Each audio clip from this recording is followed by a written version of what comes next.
Hi everyone, कैसे हैं सब। उम्मीद करता हूँ कि सब खैर खैरियत से होंगे। हमारा शॉपिफाई का कोर्स थोड़ा स्लो हो गया था क्योंकि कुछ मेरी दूसरी प्लेलिस्ट थी जिनको कंप्लीट करना था। मेरा मकसद है सबसे पहले ई कॉमर्स की बेसिक्स सिखाना कि ई कॉमर्स वेबसाइट बनाई कैसे जाती है। जो मैंने ई कॉमर्स की एक प्लेलिस्ट बनाई थी जिसके अंदर होम पेज, कलेक्शन और प्रोडक्ट पेज तीनों को पहले बेसिक समझाऊंगा कि होते क्या हैं। जब वो आप देख लेंगे पूरी प्लेलिस्ट, उसके बाद हम आएंगे शॉपिफाई पे जो अभी हम ये कोर्सेज शुरू कर रहे हैं। तो बेसिक आना ज़रूरी होती है, उसके अंदर HTML CSS और JS का आना बहुत ज़रूरी है। क्यों? जब हम स्टाइल करते हैं HTML और CSS से, जब आपने कोई फंक्शनैलिटी यहाँ पे परफॉर्म करानी होगी, जब डेटा के साथ आपको इंटरेक्शन कराना होगा, तो उसके लिए आपने क्या करना होता है, JS लगानी होती है। जैसे यहाँ पे आप देख सकते हैं कि हमने एक हैमबर्गर भी बनाया है, तो हैमबर्गर के ऊपर हमने क्लिक भी चलानी है, तो क्लिक के ऊपर हमने क्या करना है, ड्रॉअर को ओपन कराना होता है। तो उसके लिए जेएस ज़रूरी होती है। अगर जिसको जेएस नहीं आती तो ई कॉमर्स की प्लेलिस्ट देख ले, उसके अंदर मैंने जो बेसिक थी जेएस की, बेसिक मैंने सारी समझा दी है। क्लिक कैसे चलानी है, क्लास ऐड कैसे करनी है, क्लास रिमूव कैसे करनी है, क्वेरी सिलेक्टर क्या होता है, क्वेरी सिलेक्टर ऑल क्या होता है, डोम क्या होता है, ये मैंने सारी चीज़ें इसलिए समझा दी हैं ताकि यहाँ जब आप शॉपिफाई पे आके ये मेरा कोर्स देखें तो आपको कोई भी इशू ना हो। पिछले लेक्चर में हमने एक डिज़ाइन बनाया था हेडर का, उससे पहले एक सेक्शन हमने कंप्लीट किया था अनाउंसमेंट बार का। इस लेक्चर को हमने स्टार्ट किया था हेडर के लिए कि हेडर को हम कंप्लीट करेंगे। जो हम स्ट्रक्चर लेके चल रहे थे, जो मैंने ई कॉमर्स की प्ले लिस्ट में आपको हेडर बनाना सिखाया था, हम उसी को लेके चल रहे हैं। उसके अंदर सर्च, उसके अंदर कार्ट आइकन, लोगो, हैमबर्गर, ये सारी चीज़ें थी, उसी को हम देके रेप्लिकेट करेंगे, उसको क्लोन करेंगे शॉपिफाई पे कि शॉपिफाई पे होम पेज हम कैसे बनाते हैं और डायनामिक कैसे बनाते हैं। वहां पे क्या होता है कि हम जाके कोई भी चीज़ अपलोड कर रहे होते हैं, कोड के अंदर रख रहे होते हैं। हम अपने लेक्चर में क्या करते हैं, यहाँ पे डायनामिक ऑप्शन होती है, यूज़र को हम डायनामिक ऑप्शन दे देते हैं। यूज़र खुद ब खुद जब चाहे अपना लोगो वेबसाइट का चेंज कर सकते हैं। तो हमने स्ट्रक्चर तो रेडी कर लिया था। जो लेफ्ट कॉलम था, लेफ्ट कॉलम के अंदर हमारे पास दो चीज़ें थी, हैमबर्गर और एक हमारे पास आइकन था। उसके बाद तो राइट कॉलम के अंदर हमारे पास तीन डिव बनेंगे। इसके अंदर मैंने अकाउंट का आइकन नहीं बनाया था, तो हम अपने वेबसाइट में अकाउंट का आइकन लाजमी बनाएंगे। मैं आपको ये समझाऊंगा कि अकाउंट शॉपिफाई हमें कैसे प्रोवाइड करता है। ये अकाउंट की क्लिक पे आप लॉगिन पेज पे या रजिस्टर पेज पे आप रीडायरेक्ट कैसे करवा सकते हैं, ये चीज़ें बहुत इंपॉर्टेंट है। तो इसलिए जो हमारे पास सर्च है, तो सर्च का एक बाय डिफ़ॉल्ट शॉपिफाई ने पेज बना के रखा होता है। हमने क्या करना है, सिर्फ उसकी रीडायरेक्शन लगानी है। इस तरह से कार्ट का पेज बनना होता है, उसके ऊपर भी हमने क्या लगानी होती है, रीडायरेक्शन। उसके अलावा हमारे पास होता है अकाउंट का, जब उसके ऊपर क्लिक करते हैं रीडायरेक्शन लगानी होती है लॉगिन पेज पे। तो ये तो पेजेस हमारे पास बने बनाए पड़े होते हैं। तो सबसे पहले हम ये देखेंगे कि रीडायरेक्शन कैसे लगती है। जो आपने बहुत सारी चीज़ें ऐसी देखी होंगी कि सर्च के क्लिक पे आपको ड्रॉअर ओपन नज़र आ जाता है, या कार्ट की क्लिक पे आपको ड्रॉअर नज़र आ जाता है, तो वो हम खुद बनाते हैं। तो उनको हम कैसे बनाते हैं, उनको हम जब हम डिटेल में देखेंगे, जब हम थोड़ी सी कम्प्लेक्स वेबसाइट बनाएंगे, तो वहाँ पे जाके देखेंगे कि अगर आपने खुद ड्रॉअर बनाने हो तो आप कैसे बना सकते हैं। तो इस लेक्चर में हम क्या देखेंगे, तीन चीज़ें। हम मैं वेबसाइट खोल लेता हूँ जेलबरी की, वहाँ से हमने आइकन उठाया था आई थिंक सो, तो वहाँ से मैं जाके आइकन उठा लेता हूँ, कोई पेज ओपन कर लें और जहाँ से हम इसको मोबाइल व्यू में ले जाते हैं, आई थिंक सो कि शायद हमें यहाँ से मिल जाए।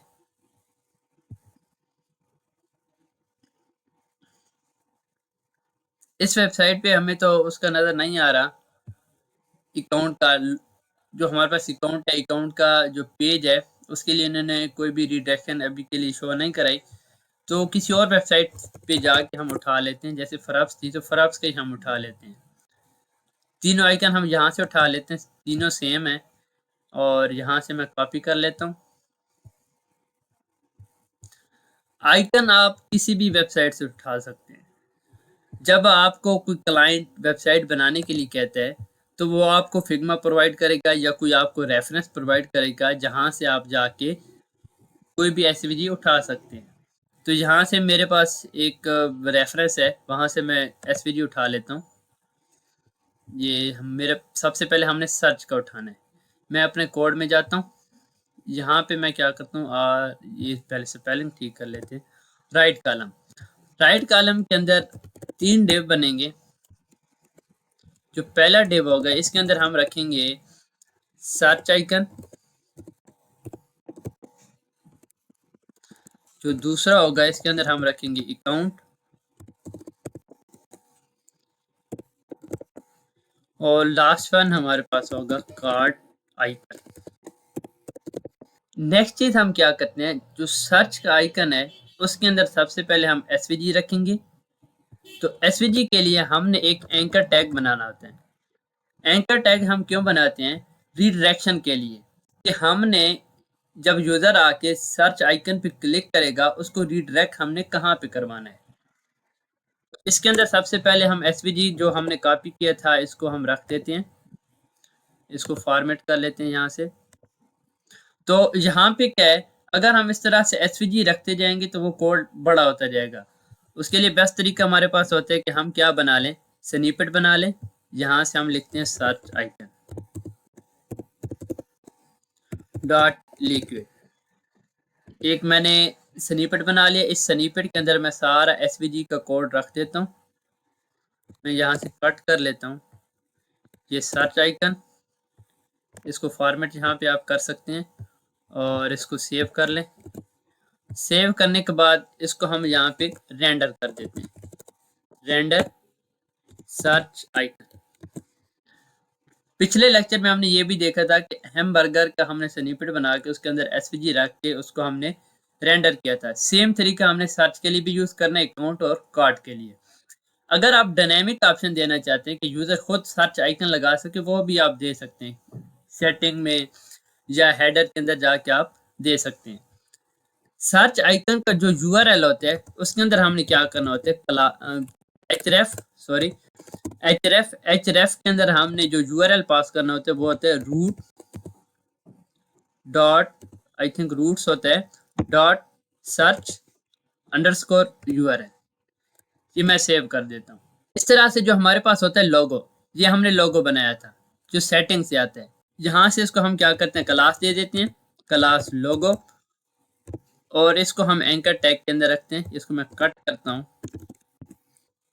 एचरेफ होगा इसका। एचरेफ के अंदर हमने क्या करना है, रूट्स डॉट, हमने देना होता है रूट का। ये जो हमारा पेज होता है रूट, तो रूट पेज हमारा कौन सा होता है, होम पेज। होम पेज का अगर आपने यूआरएल देना है तो उसके लिए आप क्या यूज करेंगे, रूट्स डॉट रूट यूआरएल। अगर आपने सर्च का देना है तो रूट्स डॉट सर्च यूआरएल। इसको मैं करता हूँ सेव। जहां से इसको मैं करता हूँ रिफ्रेश, तो ये सर्च आइकन आ गया। सर्च आइकन के ऊपर जैसे आप एचरेफ में जाएंगे तो एचरेफ में वो इसका यूआरएल पास करते हैं स्लैश सर्च का। इसके ऊपर हम जाते हैं लोगो पे। लोगो पे जब हम जाते हैं तो वो सिंपल, जो सिंपल स्लैश होती है उसने वो लगा दिए, वो किसको रिप्रेजेंट करते हैं, होम पेज को। अब मैं क्या करता हूँ, इसी पेज पे मैं जब सर्च पे क्लिक करूंगा तो वो मुझे कहाँ पे रिडायरेक्ट कर देगा, सर्च पेज पे। तो आपको ये समझ आ गई होगी कि सर्च पेज की रिडायरेक्शन हम कैसे लगाते हैं लिक्विड में। उसके लिए सिंपल से हमारे पास ऑब्जेक्ट होते हैं, आपने वो ऑब्जेक्ट यूज करने होते हैं। नेक्स्ट चीज हम चलते हैं अकाउंट आइकन की तरफ। अकाउंट आइकन का सबसे पहले हम क्या करते हैं, लोगो कॉपी कर लेते हैं। इस वेबसाइट से हम इसका लोगो कॉपी करेंगे। एसवीजी मैं यहाँ से कॉपी करके पेस्ट कर देता हूँ। इसका भी एक स्निपेट बना लेते हैं, अकाउंट आइकन लिख देते हैं।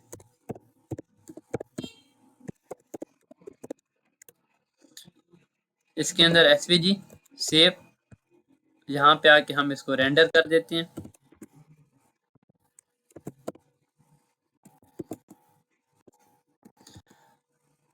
इसका एचरेफ पहले लिख लेते हैं। एचरेफ इसका होता है roots dot account URL.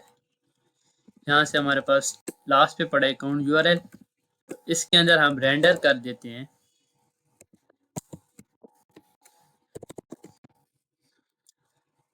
I think हमने थोड़ा सा नाम इसका गलत लिखा है, अकाउंट यूआरएल, इसको डैश कर देते हैं, अकाउंट डैश यूआरएल, क्योंकि जो सब का नाम है वो सेम रहे, अकाउंट डैश आइकन। और यहाँ से हम करते हैं अकाउंट, इसको मैं करता हूँ सेव, इसको करते हैं रिफ्रेश, दूसरे अकाउंट आ गया। जैसे मैं अकाउंट के आइकन पे क्लिक करूंगा तो वो कौन से पेज पे आएगा, लॉगिन पेज पे आना चाहिए। तो ये देखें अभी जो हमारे पास लॉगिन पेज चल रहा है वो कौन सा चल रहा है, B2B वाला, बिजनेस वाला। यूजर सिर्फ क्या करते हैं, इंटर अपनी ईमेल करते हैं, जो उसको पासवर्ड आता है वो लगाते हैं और लॉगिन हो जाता है। अगर आप दूसरा लॉगिन पेज लाना चाहते हैं तो उसके लिए क्या करेंगे, आप सेटिंग में जाएं, सेटिंग में आपने जाना है नीचे कस्टमर अकाउंट, जो पहले वाला होता है वो B2B के लिए होता है लॉगिन पेज, जो दूसरा आपको सिंपल चाहिए तो यहाँ से आप इसको स्विच कर लें। स्विच करने के बाद आपने इसको खुद ब खुद ये इसकी सेटिंग सेव हो गई है। इसको मैं क्लोज करता हूँ, आके दोबारा से मैं वेबसाइट को रिफ्रेश करता हूँ। इसको एक मरतबा आप रिफ्रेश कर लें। रिफ्रेश करने के बाद जैसे मैं इसके ऊपर क्लिक करूँगा तो हमारे पास एक लॉगिन पेज ओपन हो जाएगा। हमारे पास जितने भी पेजेस होते हैं, लॉगिन पेज हो गया, कार्ट पेज हो गया, ये शॉपिफाई ने थीम के अंदर सारे बना के रखे होते हैं। आप खुद भी बना के रख सकते हैं, जैसे इसका डिज़ाइन चेंज कर लें, कोई एक सेक्शन बना ले, आप बना सकते हैं, इतना इशू नहीं है। जो एक टेम्पलेट होता है ना अकाउंट पेज का, वो शॉपिफाई ने बना के रखा होता है हमारे लिए थीम के अंदर। इस तरह से कार्ट का टेम्पलेट भी बना होता है, सर्च का टेम्पलेट भी बना होता है। तो हमने सिर्फ यहाँ पे क्या करना होती है, रिडायरेक्शन लगानी होती है। तो सर्च की क्लिक पे सर्च की रिडायरेक्शन, अकाउंट की क्लिक पे अकाउंट की रिडायरेक्शन। अब हम क्या करते हैं, इसके अंदर हमने एक और कंडीशन भी लगानी होती है। वो कौन सी कंडीशन होती है, पहले मैं आपको उसको समझा देता हूँ। आपने सेटिंग में जाने, अभी हम कहाँ पे गए थे, कस्टमर अकाउंट पे। तो कस्टमर अकाउंट पे अगर यूजर यहाँ से अनेबल नहीं करता है, यहाँ पे लिखा हुआ है show sign in links in the header, अगर यहाँ से मैं इसको क्या कर देता हूँ अनचेक, तो अनचेक करने पे हम मुझे क्या करना चाहिए कि जो अकाउंट का आइकन है वो हमें शो नहीं कराना चाहिए। उन्होंने सेटिंग में ऑप्शन दे रखी है। अगर ये चीज़ हमने गेट करनी हो, ये वाली चीज़ अगर हमने अपने कोड में लगानी है तो वो किस तरह लगाएंगे। इस कंडीशन को लगाने के लिए आपने एक सिंपल सा लिक्विड का ऑब्जेक्ट यूज करना होता है। वो क्या होता है, हमारे पास ये अकाउंट है तो अकाउंट के ऊपर इसकी हम कंडीशन लगा लेते हैं, if shop dot customer account enable. अगर हमारे पास कस्टमर अकाउंट अनेबल है तो ये लिक्विड का कोड होता है जो हमें क्या फैच करेगा बैक से, ये यहाँ से यूजर ने इसको अनेबल किया है या नहीं। तो शॉप के अंदर हमारे पास कौन सा ऑब्जेक्ट होता है, कस्टमर अकाउंट्स अनेबल। अगर यूजर ने इसको अनेबल किया तो ये तभी शो होगा। इसको मैं करता हूँ सेव, सेव करके इसको हम करते हैं रिफ्रेश। अभी के लिए क्या है, मैं क्लिक करता हूँ तो वो रिडायरेक्ट हो रहा है और हमें आइकन भी नजर आ रहा है। तो सेटिंग में जाके जब मैं इसको ऑफ कर दूंगा कि हमें आइकन नजर ना आए, तो उसके लिए तो यहाँ से इसको क्या हो जाना चाहिए, रिमूव हो जाना चाहिए। जैसे मैं रिफ्रेश करूंगा तो ये रिमूव हो जाएगा, और यहाँ से मैं जैसे अनेबल करूंगा इसको तो वो खुद ब खुद क्या होगा, हमारे पास वो आइकन आ जाएगा। जैसे मैं इसको रिफ्रेश करता हूँ तो ये देखें हमारे पास आइकन आ गया। तो ये सिंपल सा हमारे पास कोड होता है जिसके थ्रू हम क्या करते हैं, ये सारी चीज़ें हम अपने हेडर में यूज़ करते हैं। जो लास्ट वन हमारे पास है कार्ट आइकन, तो कार्ट आइकन यहाँ से हम कॉपी कर लेते हैं, यहाँ से आप कॉपी कर लें और यहाँ से हम एक स्निपेट बना लेते हैं। यहाँ से लिखते हैं कार्ट डैश आइकन, इसको करें सेव। यहाँ से हम सिंपल एंकर टैग लगा देते हैं। इसका जो href होगा सिंपल आपको समझ आ गई होगी कि हमने कैसे लगाना है, रूट्स डॉट कार्ट यूआरएल, और इसके अंदर हम क्या रेंडर कर देते हैं, svg कार्ट डैश आइकन। इसको मैं करता हूँ सेव, इसको आके हम करते हैं रिफ्रेश। ये हमारे पास कार्ट का svg आ गया। जैसे इसके ऊपर मैं क्लिक करूंगा तो वो मुझे कहाँ पे रीडायरेक्ट करेगा, कार्ट पेज पे। तो अभी के लिए जो हमारा कार्ट पेज है वो एम्प्टी है, तो हमें एम्प्टी शो कर रहा है। तो सर्च की क्लिक, लॉगिन की क्लिक पे, मीन अकाउंट की क्लिक पे यूजर आएगा लॉगिन पेज पे। सर्च की क्लिक पे यूजर कहाँ पे आएगा? सर्च पेज पे। और जैसे यूजर आके लोगो पे क्लिक करेगा तो वो होम पेज पे रिडायरेक्ट हो जाएगा। ये सिंपल हमारे पास स्ट्रक्चर है। इस स्ट्रक्चर को हम कल डिजाइन करेंगे सीएसएस के थ्रू। सबसे पहली चीज होती है कि आपने क्या बनाना होता है, एक स्ट्रक्चर रेडी करना होता है। जब आपके पास पूरा स्ट्रक्चर रेडी हो जाता है, आपने क्या करनी है, स्टाइलिंग। स्टाइलिंग के बाद आपने जो फंक्शनैलिटी परफॉर्म करानी होती है, यहाँ पे आप एक स्क्रिप्ट बना लें। उस स्क्रिप्ट के अंदर आप कोई भी जीएस का कोड लिख सकते हैं। तो ये हमारे पास सिंपल एक लेक्चर था। आज के लेक्चर में अगर आपको कोई भी इश्यू है, कोई ऑब्जेक्ट समझ नहीं आ रही, तो आप मुझे मैसेज कर सकते हैं।